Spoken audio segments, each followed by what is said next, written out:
ప్రార్థన చేసుకుందాం. తండ్రి, ఎంతమంది బిడ్డలు ఈ వాగ్దానం విన్నారు? రక్షణ లేని వారికి రక్షణ, రోగులకి స్వస్థత, వ్యాధి బాధలు ఉన్న వారికి విడుదల. అందరూ ఎన్నో బంధకాలు ఉన్నారయ్యా. త్రాగుడని, వ్యసనమని, జూదమని, డ్రగ్స్ అని, పాపమని, చీకటని, ఇంట్లో గొడవలని, కొట్లాట్లని, కోర్టు కేసులని, కుటుంబ పోరాటాలని, గర్భఫలం, ఈ బంధకం నుంచి, ప్రతి బంధకం నుంచి విడుదల కలుగును గాక. వారి డబ్బు తీసుకుని నిద్ర పట్టదు, మా డబ్బు తెచ్చి ఇవ్వాలి ప్రభా. మమ్మల్ని మోసం చేసిన వాళ్ళకి నిద్ర పట్టదు, ధైర్యం లేకుండా చేసి దైవిక భయం పుట్టించయ్యా. మాకు అన్యాయం చేసిన వారిని దర్శించు ప్రభా, నీకు స్తోత్రం. ఏ బిడ్డలు ఎందులో సఫర్ అవుతున్నారు విడుదలయండి. అంతేకాక ప్రభా తండ్రి, ఒకరిని సొమ్ము అన్యాయంగా పట్టుకుని నీకు ఇష్టం లేదు, మా సొమ్ము అన్యాయంగా తీసుకున్న వారికి న్యాయము చేయమని ప్రార్థన చేస్తున్నాం. అంతేకాక ప్రభా, ఎవరి మ్యారేజ్ డే, బర్త్డేని బ్లెస్ చేసి వారి కుటుంబాన్ని, వారి జీవితాలు మీరు వర్ధిల్ల చేయండి.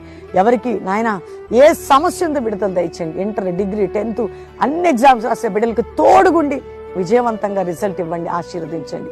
ఈరోజు ఎంతమంది ఏ సమస్యలతో ఉన్న భారతదేశంలో, ప్రపంచ దేశాల నుంచి విడిపించి ప్రభా ప్రతి వారికి నీ సహాయం అందించి నీ కృప మెండుగా చూపి దీవించి వర్ధిల్ల చేయమని మరొకసారి ప్రతి బిడ్డను ఆశీర్వదిస్తూ, కల్వరి మినిస్ట్రీస్ ప్రతి సంఘంలో ఒక జాషువా జనరేషన్ అపోస్తుల మినిస్ట్రీ సంఘ క్షేమాభివృద్ధినిచ్చి ప్రపంచంలో నీ సువార్త ప్రభంజనం లేచే కృప దయచేయమని యేసు నామములో అడుగుచున్నాం తండ్రి, ఆమెన్.